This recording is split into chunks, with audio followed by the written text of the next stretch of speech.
안녕하세요. 오늘도 사연살롱을 찾아주셔서 감사합니다. 저는 경기도 분당에 살고 있는 40대 초반의 여성이에요. 저에게 작년 하반기는 참 특별한 시기로 기억이 되네요. 그때를 기점으로 제 인생이 완전 뒤바뀌었거든요. 저보다 뭐든 우위에 있었고, 그래서 저를 한참 얕보던 형님이 완전 바닥에 주저앉아 울었거든요. 제가 받은 유산이 훨씬 많아서요. 시어머니가 항상 장남 위주라 형님은 집안 행사 손가락 하나 까딱 안 해도 늘 오냐오냐 해주시더니만 저한테 이런 걸 물려주실 줄은 꿈에도 몰랐어요. 고생 끝에 낙이 온다고 참 오래된 말이 있잖아요. 저는 이제 그 말을 믿어요. 살다 보니 이런 날이 오기는 하더라고요. 형님 가족은 이제 전처럼 저희한테 함부로 못해요. 특히 형님은 가족들 몰래 사고친 게 많아서 말 그대로 찌그러져서 지내고 있네요. 어떻게 된 일인지 궁금하실 것 같아서 서로는 이만 줄이고 본격적으로 저의 사연 이야기를 풀어놓도록 할게요. 저는 집안 형편이 넉넉하지 못한 것도 있고 공부에 취미도 없어서 그저 그런 대학에 그저 그런 과를 나와 사회생활을 했어요. 서울 강남에 있는 잘 나가는 카페 홀 매니저였는데요. 과는 별로였어도 미디어에 관심이 많아서 줄창 보다가 영어 공부가 하고 싶더라고요. 그래서 조금씩 하다가 완전 불붙어서 엄청 열심히 하게 됐고 몇 년 새에 꽤나 유창하게 말하게 됐어요. 제가 홀 매니저가 된 건 영어 실력과 자랑 같지만 어디 가서 밉다는 소리 듣지 않는 외모 덕분이었죠. 사실 어릴 때부터 예쁘다는 말을 많이 들었고 몇 번인가는 길 가다가 연예 기획사 명함도 받은 적 있어요. 길거리 캐스팅이라고 하죠. 어릴 때는 저도 그런 거에 혹해서 해보고 싶기도 했는데 연예인이건 가수건 아이돌이건 연기자건 정말 뼈를 깎는 노력을 해야 되는 데다가 조금이라도 실수하는 날에는 매장당하기 십상이고 주목을 받기까지 얼마나 걸릴지 모른다는 불확실함 등등 여러 가지 많은 말들을 들어서 포기했네요. 또 부모님이 격렬하게 반대하셨고요. 주변에서는 저렇게 딸이 예쁘면 연예인 시키라고 돈 많이 벌어서 집안 일으키고 좋지 않냐고 했지만 엄마 아빠는 절대 안 된다고 하셨어요. 사람은 그저 평범하게 사는 게 최고야. 남 앞에 나서는 인생이 쉬운 줄 알아? 그냥 마음 편히 살아. 돈 많이 안 벌어도 돼. 나중에 알았는데 저한테 지금 이모 말고 그 위로 이모가 또 있었대요. 그 이모가 워낙 예뻐서 배우로 데뷔했었는데 그쪽이 워낙 경쟁이 심하다 보니 비슷한 위치의 다른 여배우가 엄청나게 견제를 했었나 봐요. 그것 때문에 이모는 스트레스를 심하게 받아서 불면증의 위험에 거식증 등등 온갖 병을 달고 살다가 은퇴하고 얼마 안 가서 심근경색으로 돌아가셨대요. 아빠는 당시에 이모가 있던 기획사에서 매니저로 일하다가 그렇게 한 사람이 죽었는데도 다들 슬퍼하기보다는 바로 다음 스케줄 잡고 TV 나가서 웃고 촬영장 가서 연기하는 것에 회의가 느껴져서 관뒀다고 하네요. 그리고 평생을 엄마와 함께 동네에서 분식집을 하셨어요. 저는 이런 사연을 알게 된 건 대학에 걷고 난 후였어요. 그것도 둘째 이모가 말씀해 주셔서 알았죠.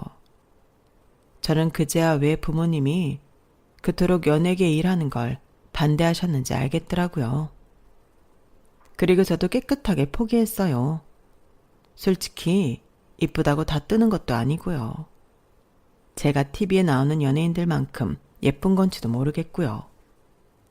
아무튼 저는 카페 홀 매니저 하면서 다른 직원들하고도 잘 지냈고 나름 행복하게 지냈어요. 제 수중에 들어오는 돈이 그래도 적지는 않아서 엄마 아빠 용돈도 드리고 선물도 사드리고 가끔 주말 기차 여행도 보내드렸네요. 그럴 때는 가게 문 과감하게 닫고 가시라고 했어요. 저는 제 생활에 완전 만족하며 지냈고 그렇게 2년쯤 지났을 때 남편을 만났어요. 남편은 저희 카페 근처에 있는 작은 유통회사에 다니고 있었어요. 주로 유럽에서 올리브유를 중심으로 수입하는 회사라고 했어요. 처음 저한테 말을 걸었을 때에도 올리브유 이야기를 했죠. 혹시 여기 올리브유 땡땡땡 거 쓰세요? 아무래도 그런 것 같아서요. 네, 맞아요. 아시는 분 별로 없는데 어떻게 아셨어요? 올리브유 구분하시는 분 처음 봐요. 아, 그게 제가 그거 수입하는 회사에 다녀요. 늘 올리브유 구분하는 게 일이다 보니 알게 된 거죠. 쑥스럽다는 듯 머리를 극적이며 웃는 남편이 순진하기도 하고 좀 귀여워 보였어요. 그 후 저희는 점차 가까워져서 자연스럽게 사귀는 사이가 되었어요. 그러다가 제가 프랜차이즈 레스토랑 홀 매니저로 이직을 하게 됐어요. 원래는 그렇게 티오가 나는 자리가 아니었는데 카페에 자주 오던 그 회사 임원분이 저를 잘 보셔서 추천했다고 하더라고요. 사실 제가 있던 카페가 좀 유명한 데였고 사장님이 처음부터 월급도 다른 데보다 많이 주기는 했어요. 하지만 점차 제 연차가 쌓이니까 사장님이 어떻게 월급을 올려줘야 할지 고민하는 게 보이더라고요. 그때 제 카페를 차려야 하나 어디 딴 데를 가야 하나 꽤 생각이 많았거든요. 마침 그런 제게 프랜차이즈 레스토랑에서 이력서를 내고 면접을 보라는 연락이 와서 이거다 싶어 얼른 했죠. 옮기게 된 레스토랑은 한남동 쪽에 있어서 남편과는 좀 거리가 생겼어요. 그게 남편하고 사귀고 1년쯤 됐을 때였는데 얼마 후 결혼하자고 하더라고요. 저도 이 사람이면 결혼해도 좋겠다는 마음이 있었기 때문에 우선 양쪽 집에 알린 후 반응이 어떤지 보기로 했어요. 저희 부모님도 남편 어머니도 먼저 만나보거나 하자라는 말이 나왔어요. 남편은 아버지가 몇 년 전 돌아가셔서 어머니하고 결혼한 형 부부가 있었어요. 그런데 남편 어머니가 제가 너무 궁금해서 저희 레스토랑에 친구들하고 오셨던 거예요. 저는 그것도 모르고 평소와 다름없이 일을 했죠. 그런데 갑자기 남편이 저한테 이런 말을 하더라고요. 은주야, 엄마가 너 괜찮다고 하시더라. 나도 몰랐는데 너 일하는데 친구들하고 가보셨나 봐. 친구들한테 며느리감 있다고 알린 건 아니니까 오해 말고. 내가 꼭 결혼하고 싶은 사람이 있다고 하니까 너무 궁금하셨대. 네 인상이 너무 좋고 밝아서 마음에 드신대. 나만 니네 부모님이 괜찮다고 하시면 바로 결혼 이야기 해보자고 하시네. 저는 너무 놀랐고 당황스러웠지만 알겠다고 했어요. 제가 마음에 드신다고 하니 은근 기분도 좋았고요. 어차피 결혼할 마음이 있는데 빼고 어쩌고 할 필요도 없잖아요. 그래서 바로 다음 날 남편이 저희 부모님을 뵈었죠. 부모님도 남편이 괜찮은 것 같다고 하셔서 저희 결혼 준비는 생각보다 빨리 그리고 순조롭게 진행되었어요. 결혼식도 잘하고 해방촌 쪽에 집을 얻어 신혼살림을 시작했어요. 남편 회사가 있는 강남보다 집값이 좀 저렴했고 제가 직장을 걸어서 갈 수 있어서 좋았죠. 저희는 정말 재미있게 소꿉장난하듯이 신혼생활을 시작했어요. 하지만 그런 즐거움이 한두 달 못 갔는데요. 그건 바로 제가 몰랐던 시댁의 모습을 알게 되면서부터였네요. 결혼 전에는 몰랐는데 시어머니가 엄청나게 가부장적인 사람이라는 것과 아주버님과 윗동서는 그런 시어머니를 등에 업고 뭐든 자기들 마음대로 한다는 거였어요. 특히 형님은 제가 결혼하고 처음 만났을 때는 안 그랬는데 나중에 시댁에서 만나니까 대놓고 저를 도우미 취급하더라고요. 언제 저랑 연락하고 말을 나눴다고 아주 당연하다는 듯 말이죠. 이제야 오네? 아니, 우리 다 배고파서 숨 넘어가겠다. 얼른 들어가서 우리 먹을 과일하고 음료 좀 내와. 나랑 우리 자기는 파스타 먹기로 했으니까 땡땡 파스타에서 주문하고 어머니는 아마 삼계탕 드실 거야. 그쵸, 어머니? 그래, 난 삼계탕이면 된다. 어머니 삼계탕은 땡땡땡에서 주문하면 돼. 거기 전화번호 있어. 동서랑 사방님도 먹고 싶은 거 알아서 시켜. 저는 이게 다 무슨 상황인가 싶었고 얼떨떨해서 일단 부엌에 들어가서 형님이 시키는 대로 과일을 준비하고 음료도 따랐어요. 남편이 불편한 표정으로 들어와서 저를 도왔는데 제가 제일 이상했던 건 시어머니였어요. 형님이 나서서 저렇게 저를 부려먹는데 그걸 당연하다는 듯 가만히 계시니까요. 제 마음을 알았는지 남편이 한숨을 푹 쉬며 이러더라고요. 아, 진짜 결혼해도 이럴 줄은 몰랐는데 사람 고쳐지는 거 아니네. 에휴, 무슨 소리야 그게? 저희가 하는 말이 들렸는지 거실에서 형님이 목청을 높이더군요. 아직 멀었어? 얼른 과일 내오고 음식들 주문해. 일단 저는 시키는 대로 했고 그날 모든 잔심부름과 뒷정리, 설거지, 쓰레기 버리기 등등도 다 저랑 남편이 했어요. 집에 돌아와서 남편은 속상한 표정으로 말했어요. 우리 엄마 완전 구닥다리야. 옛날 사람, 형밖에 몰라. 무조건 장남이 최고, 이런 사람이야.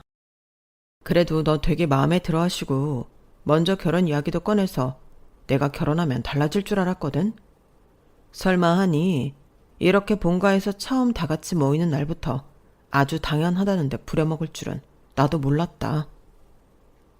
그럼 나랑 결혼하기 전에는 오빠 혼자 다 이렇게 했다는 거야? 그랬지. 엄마가 절대 나쁜 사람은 아니야. 나도 많이 사랑해 주셨고 배우고 싶은 것도 가르쳐 주시고 다 해 주셨는데 절대 선 넘지 말라고 한 게 형이었어. 집안에서는 장남이 전부라나? 엄마 집안도 원래 그 경상도 어디 유명한 그런 집안이 있어. 경상도가 다 그렇단 건 아니고 여튼 아주 가부장적인 그런 데다가 친가도 비슷해서 아주 쿵짝이 잘 맞은 거지. 엄마는 나 절대 형한테 선 넘지 말라고 하고 뭐든 형 말을 먼저 들어줬어. 그건 진짜 지금도 내가 불만인 건데 너한테까지 이럴 줄은 몰랐다. 형수가 저러고 설치는데 어떻게 꼼짝도 안 하시냐?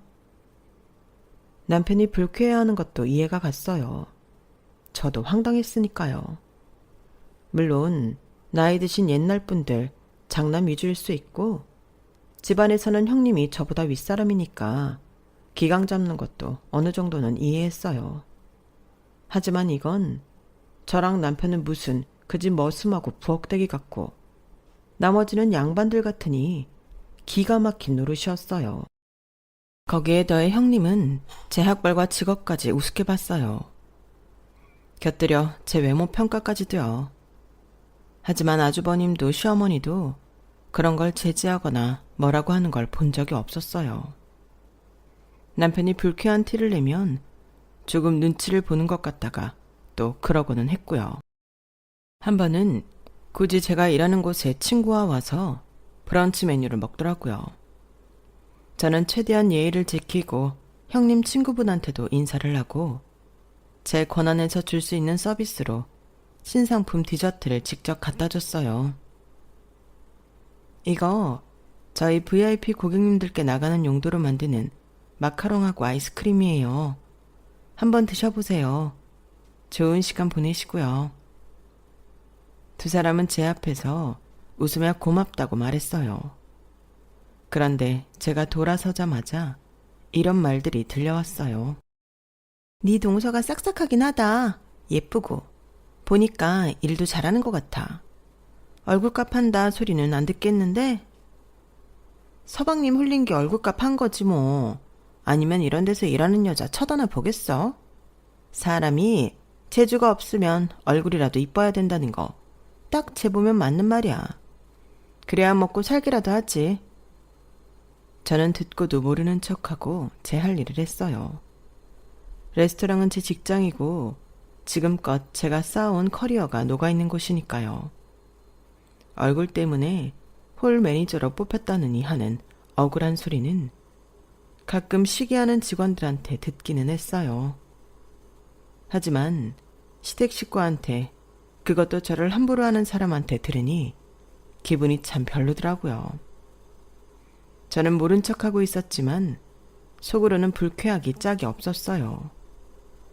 그래도 잊어버리고 일에 열중하려고 노력을 했죠.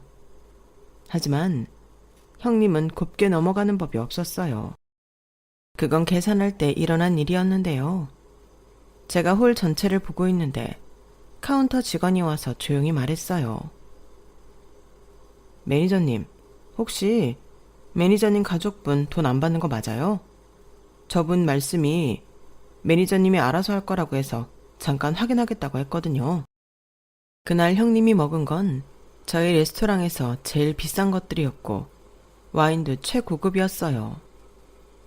레스토랑이 프랜차이즈였지만 고급형이라 호텔 수준에 맞춘 곳이라서 가격들이 다 만만치 않았어요. 제가 힐끔 카운터 쪽을 보니 형님이 재미있다는 표정으로 저를 보고 있더라고요. 저는 그 순간 더 이상 호구가 되는 건 하지 말아야겠다고 결심했어요. 집안에서 우습게 보는 것도 열받는데 제 직장에 와서까지 저를 물먹이려고 하는 거잖아요. 어쩐지 형님이 왜 일부러 먼 한남동까지 왔나 했네요. 저는 일단 웃으면서 카운터로 갔어요. 음식은 다 마음에 드셨어요? 어떠셨는지 모르겠네요. 그러자 형님 친구분이 제 눈치를 보며 말하더군요. 정말 다 너무 맛있게 잘 먹었어요. 나 여기 말만 듣고 처음 와보는데 진짜 좋네요. 부모님 모시고 한번 오고 싶어요. 오실 때 연락 주세요. 제가 서비스 잘해드릴게요. 그리고 형님, 저희는 자기 부모님이 와도 무조건 직원이 다 책임지는 시스템 아니라서요. 제가 가족 할인은 해드릴 수 있어요. 25% 할인은 해드릴게요. 이거 그럼 동서카드로 계산해.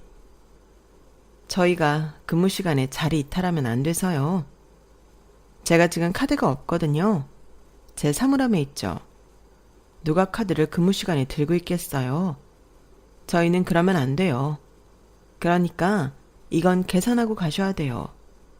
형님이 계산하실 거죠? 뭐 친구분이 하셔도 제가 25% 해드리라고 할게요. 제 말에 형님은 금세 표정이 험악해지더니 팔짱을 끼고 저를 노려봤어요. 야, 뭐 이까지 레스토랑이 별거라고 그러면 되고 안 되고가 많아. 니들처럼 식당에서 음식이나 나르는 것들이 웬 잘난 척이 이렇게 심해? 그냥 네가 해. 저희 모그룹이 대기업 땡땡땡이에요. 저희도 대기업 사원입니다. 여기 다 정직원이에요. 그래서 저희도 사칙을 지키지 않으면 나중에 불이익 받아요. 어떻게 계산해 드릴까요? 아니면 카드 나눠서 계산하시겠어요? 제가 눈 하나 깜짝 안 하고 사무적으로 대하니 형님은 부들부들 떨었어요. 형님 친구가 오히려 눈치 빠르게 자기 카드를 꺼내더라고요. 형님은 그건 또 자존심이 상했는지 어쩔 수 없이 가방에서 카드를 꺼내더니 저를 차갑게 보더라고요. 나중에 얘기 좀 해 동서. 저는 카드를 바로 카운터 직원에게 건네주었고 계산이 끝난 후 영수증과 함께 받아서 다시 형님 손이 쥐어졌어요. 조심히 가세요. 다음에 오실 때는 두 분 다 미리 연락 주세요. 저는 환하게 웃으며 두 사람을 계단 밖까지 배웅했어요. 물론 그 후 시댁에서 저한테 돌아올 일은 각오하고 있었죠. 얼마나 심술을 부리고 저한테 못되게 굴지 짐작은 갔지만 그렇다고 매번 당하기는 싫었어요. 집에 와서 남편한테 그날 있었던 일을 말했더니 남편은 정말 잘했다고 하더라고요. 자기 속이 다 후련하다면서요. 그런데 형님은 참 대단한 사람이었어요. 제가 생각지도 못한 쪽으로 저를 공격하더군요. 그건 바로 시어머니를 이용한 거였어요. 다음날 바로 시어머니가 저를 보자고 연락이 왔더라고요. 그날 퇴근 후에 시댁에 가봤더니 옆에는 형님이 앉아있는데 딱 저를 보는데 아주 고소하다는 조롱 가득한 눈빛이더라고요. 시어머니는 엄한 얼굴로 저한테 말했어요. 둘째 아니 네가 큰애를 친구 앞에서 창피를 줬다는데 그게 사실이냐? 큰애는 네가 일하는 곳이니까 당연히 네가 계산할 거라 여겼는데 친구 앞에서 너무 사무적으로 계산하라고 그렇게 얘기해서 부끄럽고 민망했다더구나. 만약 그렇더라도 일단 네가 처리하고 나중에 네 형님한테 잘 말해볼 생각 없었니? 그러면 다들 좋게 끝났잖아. 어떻게 아랫사람이 윗사람 망신을 줘? 우리 집에서는 그런 일 있을 수 없다. 큰애는 장남 집안이야. 우리 집이 얼마나 장남을 중요하게 생각하는지 너도 이제는 알 거 아니니? 집안마다 가풍이 다르니까 적응할 시간은 필요하겠다만 너도 다시는 이런 실수 안 했으면 좋겠구나. 얼른 큰애한테 사과하고 그날 큰애가 계산한 건 네가 돈을 붙여주고 마무리하자. 뭐라고 말했는지는 모르지만 시어머니는 저를 단단히 오해하는 눈치였어요. 그러니까 그날 식사값을 저보고 보내라고 하죠. 형님은 옆에서 아주 애처로운 표정으로 가증스럽게 연기를 했어요. 아니에요, 어머니. 그렇게까지 안 해도 괜찮아요. 제가 웬만하면 그냥 넘어갈 수 있는데요. 제가 친구 앞에서 너무 부끄럽더라고요. 저희 집안 기간 엉망이라고 생각하길래 어쩔 수 없이 말씀드린 거고, 그리고 동서가 저를 뭔가 오해하는 것 같아요. 동서 혹시 내가 동서를 함부로 대한다거나 그렇게 생각할까봐 그러는데 나는 전혀 그런 생각이 없어. 뭐 자격지심에 그럴 수는 있겠지만 좀 긍정적이고 자존감 높게 살았으면 해. 윗사람이 이 정도로 너를 이해해주면 너도 죄송하다고 사죄하는 게 좋겠구나. 그리고 그날 식사값 꼭 형님한테 보내주고 친구 앞에서 망신을 주면 어떻게 하니? 묵묵히 듣고 있던 저는 이대로는 안 되겠다 싶었어요. 더 이상 끌려다니고 싶지 않았네요. 그래서 앞으로 어떤 일이 벌어지더라도 감당하자는 마음으로 제 할 말을 했어요. 죄송한데 어머니, 그렇게는 못하겠어요. 저만 형님을 배려하고 맞춰줘야 한다는 건 옳지 않은 것 같아요. 윗사람이 아랫사람 직장에 오면서 왜 연락 한 번 하는 배려는 없는데요? 저를 건방지다고 생각하실 거 각오하고 말씀드리는데요. 거기서 제 이름 걸고 계산 안 하고 가버리면 다른 직원들은 저를 어떻게 생각할까요? 어머니는 형님이 친구한테 창피당하는 것만 생각하셨지 제가 직장에서 어떤 입장이 될지는 생각 못 하신 것 같아요. 직원들이 제가 매니저라는 권한을 함부로 휘두른다고 생각하지 않겠어요? 직장에는 엄연히 직장의 규칙이 존재해요. 저희는 거기에서 일하고 월급 받으면서 그걸 지키기로 한 거고요.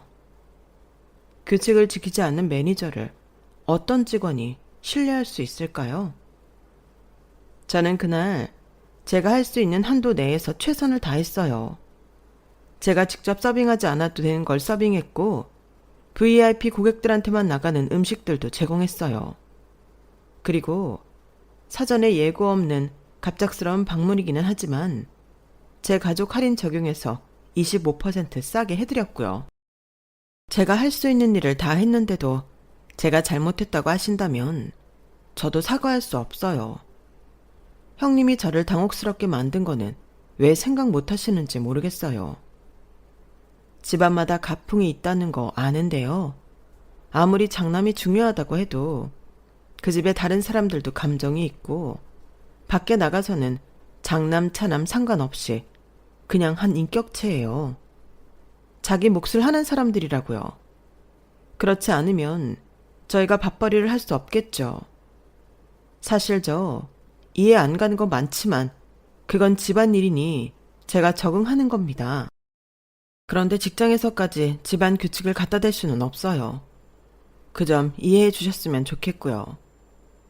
저희도 나름대로 계획이 있는데 함부로 지출할 수 없거든요. 그날 형님이 25% 할인 받고 나온 가격이 52만 원인데 저는 그거 쉽게 쓸 수가 없어서요. 그 점 양해해 주세요. 그럼 저는 이만 가보겠습니다. 제 말에 시어머니는 깜짝 놀라 눈이 커졌고 형님도 의외의 반응이었는지 아주 경악할 표정을 짓더라고요. 어머, 어머니, 제 말하는 것 좀 보세요. 어머, 세상에. 아무리 가방끈 짧고 무식하다고 해도 저 정도일 줄 몰랐어요. 어쩜 저래요, 어머니? 어머니 앞에서 따박따박 말대꾸하는 것 좀 보세요. 네, 제가 학벌도 별로고 얼굴 반반해서 이렇습니다. 늘 그렇게 생각해 오셨잖아요. 저는 차분하고 싸늘하게 형님한테 말했어요. 둘째 너 정말 이대로 갈 거라고? 진심이니? 네. 어머니, 제가 마음에 안 드셔도 저도 제 자존심을 지켜야겠어요. 아무리 시댁 어른들이라고 해도 더는 저 자신을 상처 입히고 싶지 않네요. 그럼 가보겠습니다. 저는 마음을 굳게 먹고 시댁을 나왔어요. 그 다음은 안 봐도 뻔하죠. 시어머니가 남편한테 전화를 해서 제가 한바탕 하고 갔다고 했고 남편은 그걸로 저한테 뭐라고 하는 게 아니고 아주 뜨뜻미지근하게 반응했다고 해요. 그러니까 결혼하고 변했다고 하시더래요. 그러거나 말거나 자기도 엄마가 좀 변했으면 좋겠다고 했는데 안 통하다라는 거죠. 그 후에는 저한테 시댁 출입 금지 명령이 떨어졌어요. 시어머니가 저를 안 보고 싶다는 거죠. 저도 그냥 그걸 받아들였네요. 그렇게 두어 달쯤 지났을 때 남편이 하는 말이 이렇더라고요. 근데 엄마가 나랑 둘이 있을 때 슬쩍 이러더라. 형수가 자기 레스토랑 가서 52만 원씩이나 먹은 건 너무했대. 그것도 25% 할인인데 말이야. 남편은 시어머니 심경에 뭔가 변화가 있는 것 같다고 했어요. 하지만 제 출입 금지 명령이 풀린 건 아니었어요. 저는 그러려니 하고 있었어요. 신경이 안 쓰이는 건 아니었어요. 시어머니 생신 때에는 선물도 정성스럽게 준비해서 남편 통에 보냈고요. 형님은 저를 아주 천하의 못된 년을 만들며 남편 듣는 데서도 여우가 사람을 홀렸다는 둥 그딴 말을 했다는군요. 그러다가 일이 터졌어요. 시아버지 제사를 얼마 앞두지 않았을 때였어요. 저는 제가 먼저 시어머니한테 전화를 드려서 제가 제사 준비하러 가겠다고 말하려던 참이었는데요. 갑자기 형님한테서 연락이 온 거였어요. 한 6개월 만이었던 것 같아요. 근데 그 내용이 진짜 기가 막혔어요. 동서, 지금 땡땡 대학병원 응급실로 가봐. 어머니가 쓰러지셨다고 연락이 왔는데 나는 지금 중요한 약속이 있어서 그래. 그러니까 일단 동서가 가 있어. 서방님도 부르고. 네? 어머니가 쓰러지셨어요? 아니 그러면 형님도 바로 가셔야죠. 아무리 중요한 약속이어도 어머니가 쓰러지셨는데요. 아, 나도 내 생활이 있잖아. 어떻게 그런 갑작스러운 일에 일일이 다 맞추라는 거야? 나는 연락했다. 어머니 저렇게 혼자 응급실에 둘 거 아니지? 얼른 가봐. 저는 너무 당황했지만 서둘러 병원으로 가면서 남편한테도 연락했어요. 남편도 곧 온다고 했고요. 시어머니는 뇌졸중이 와서 출혈이 좀 있다고 했어요. 얼른 처치를 했고 며칠 입원을 해야 한다더라고요. 다행히도 목숨은 건졌지만 시어머니는 몸 한쪽이 조금 마비가 되고 말을 제대로 못하는 등 몇 가지 후유증이 남았어요. 누군가 옆에서 계속 시중을 들어야 했어요. 그런데 아주버님하고 형님한테 연락이 안 되더라고요. 태어날 때 아주버님은 왔는데 형님은 아예 보이지도 않았어요. 제 손을 잡고 아주버님 차에 타시던 시어머니는 떠듬으면서 말씀하셨어요. 큰애는 어딨어? 어머니, 형님 본가로 오실 거예요. 오신다고 했대요. 그렇죠, 아주버님? 하지만 아주버님은 운전석 문을 열어놓고 다른 데만 쳐다보고 있더라고요. 시어머니가 아픈 것만 아니면 이딴 싸가지가 집안 장남의 태도냐고 한바탕 퍼붓고 싶었네요. 그런데 아주버님은 본가에 와서도 우물쭈물 저한테 이것저것 떠넘기더니 후딱 가버렸어요. 형님한테 문자를 남겨도 오지 않았고요. 시어머니는 계속 큰애 하며 형님만 찾았어요. 저와 남편은 그날 작정하고 아주버님 댁을 찾아갔어요. 저렇게 장남 가족만 찾는데 어떡할 거냐고요. 그런데 형님이 이러더라고요. 집안에 장남이 잘 돼야 된다는 게 어머니 뜻 아니에요? 근데 어머니 병간호 때문에 시간하고 에너지 뺏기면 이 사람도 그렇고 저도 피아노 레슨하는데 집중할 수가 없어요. 물론 우리도 할 도리는 할 건데 일단 어머님 좀 회복하실 때까지는 서방님 쪽에서 주로 해주면 좋겠는데요. 그걸 어머니도 더 바라지 않으실까요? 장남 위해 주시니까요. 그 자리에는 7살 난 아주버님 부부딸도 있었어요. 애 앞에서 싸울 수도 없고 저희는 어이가 없었네요. 이런 식으로 저희한테 짐을 떠넘기는 게 보이잖아요. 아주버님은 자기네가 매달 얼마씩 부담하겠다며 좀 해달라고 하더라고요. 일단 저희는 어머니 아픈 걸로 싸우고 싶지 않아 집에 와서 의논을 했어요. 그리고 일단 저희가 본가로 들어가기로 했네요. 저희 둘 다 출퇴근하는 게 힘들어지지만 어쩌겠어요. 저희는 낮에는 도우미를 불러 시어머니를 케어하고 다른 때에는 저희가 직접 시중을 들었어요. 그러느라 정말 여행 한 번을 제대로 못 갔어요.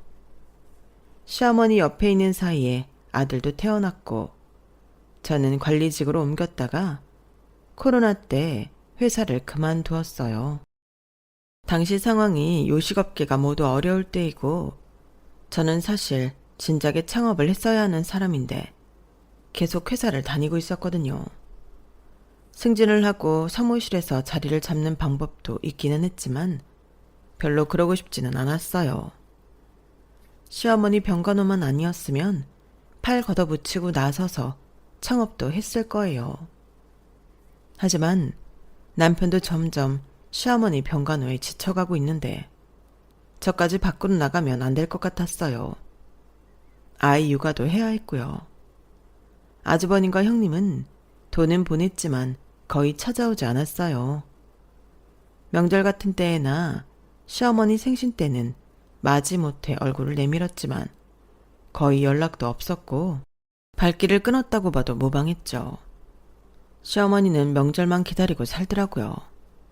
그때야 그렇게 애지중지하는 큰아들 부부랑 큰손녀를 보니까요. 그러기를 7년.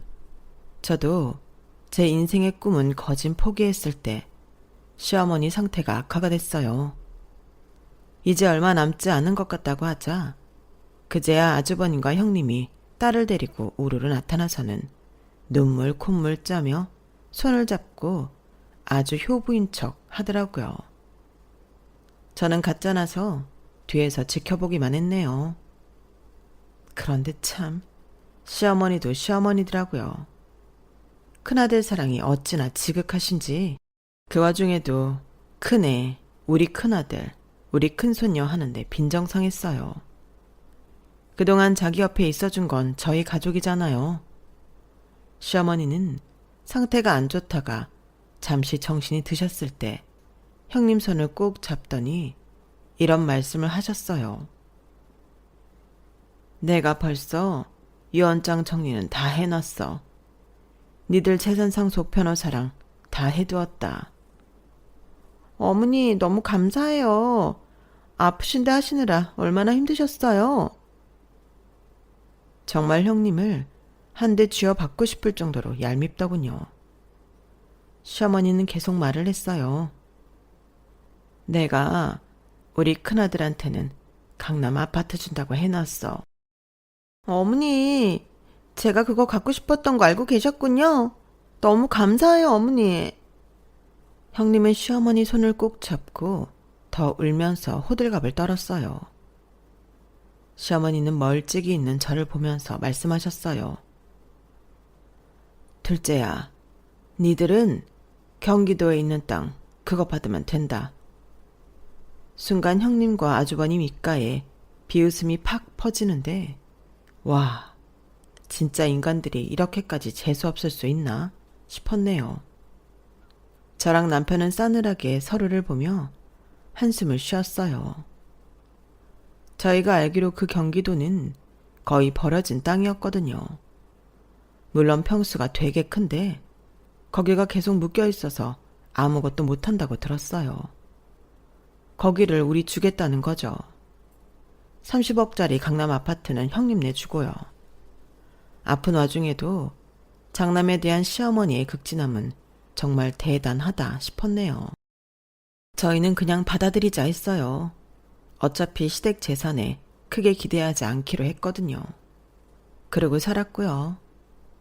장례식이 끝나고 형님은 바로 검은 옷을 벗고 일상복을 입더니 저한테 한마디 하더군요. 우리 집 가풍으로 보면 원래 모든 유산은 장남건데 그 땅은 안 건들게. 그동안 어머니 모시느라 애썼어. 저는 쳐다도 안 보고 돌아섰어요. 이제 시어머니도 없는데 저런 재수없는 여자랑 마주하고 싶지 않았거든요. 앞으로 더는 보고 싶지 않았어요. 그 주가 지나고 변호사한테서 연락이 왔어요. 저희가 받은 땅을 확인하러 가야 한다고요. 한숨이 푹 나왔지만 알겠다고 했어요.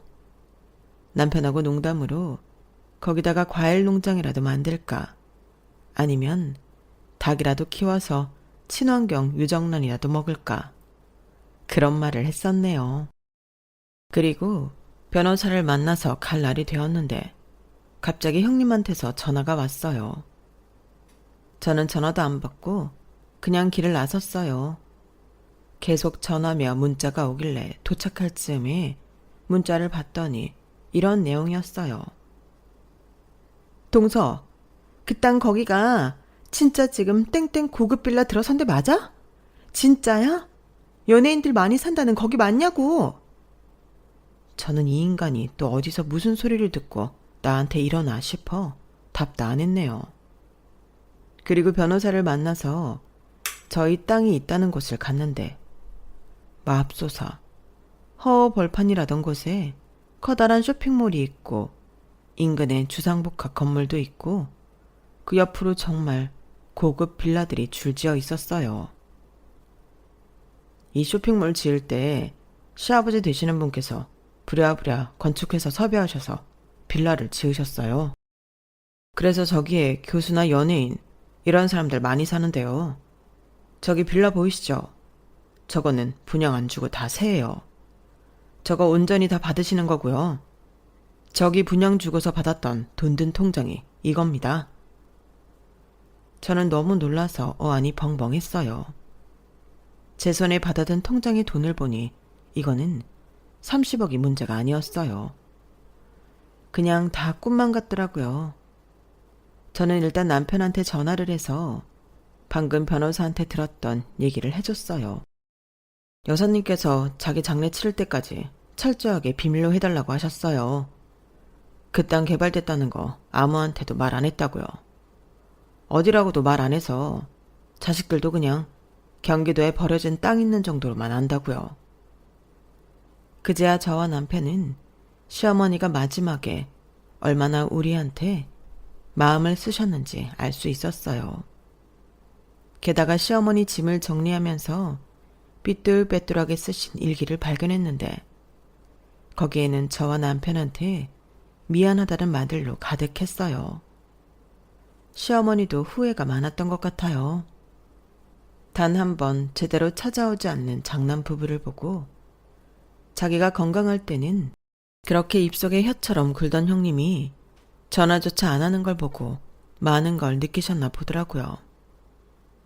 야, 우리 집은 원래 모든 상속을 장남이 받는 거 알지? 그러니까 그거 우리한테 내놓으라고. 형, 이거 엄마 유언대로 다 집행한 거니까 해볼 테면 해봐. 여기 변호사님 되게 유능한 분이더라. 변호사 섭외해서 소송을 걸든지 마음대로 해. 그러면 나도 형이 받은 강남 아파트 반으로 나누는 거 소송할 테니까 그런 줄 알아. 요즘 세상에 장남이 다 받는 그런 게 어딨어? 원래대로라면 다 반반 아니겠어? 남편이 아주버님한테 세게 나가자 그 이후로는 별 반응이 없었어요. 형님은 그 후로 자꾸 전화하고 문자로 갑자기 저한테 살갑게 굴며 자주 만나자는 둥 자기랑 여행을 가자는 둥 헛소리를 하길래 그냥 다 차단해버렸어요.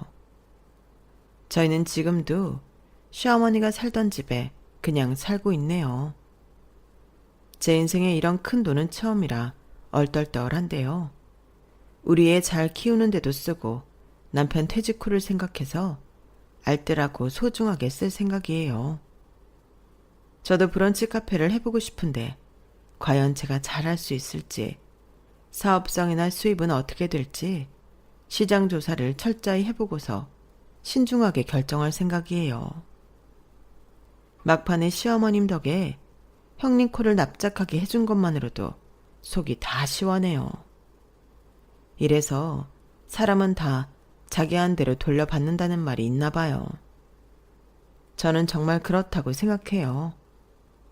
앞으로도 사람을 겉모습이나 지위로 따지지 않고 진심으로 대할 생각이에요.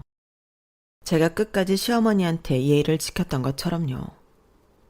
아, 물론 형님 내외한테는 그닥 잘하고 싶지 않네요. 그런 사람들하고는 안 만나는 게 상책이더라고요. 남편도 그래도 가족이고 형제니까 잘 해보려고 무던히 애를 썼는데 저희한테 엄청난 돈이 들어왔다는 걸 알자마자 자기한테 내놓으라는 것에 완전히 질렸대요. 저도 형님이 손바닥 뒤집듯 태도 바꾸는 것도 불쾌하고요. 사람을 얼마나 우습게 보면 그러겠어요.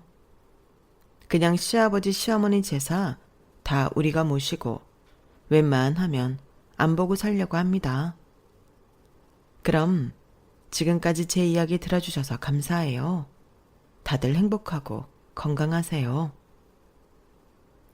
여러분, 사연 댓글에 응원과 현명한 조언 부탁드려요. 좋아요와 구독은 저에게 큰 힘이 됩니다. 오늘도 좋은 일 가득하세요.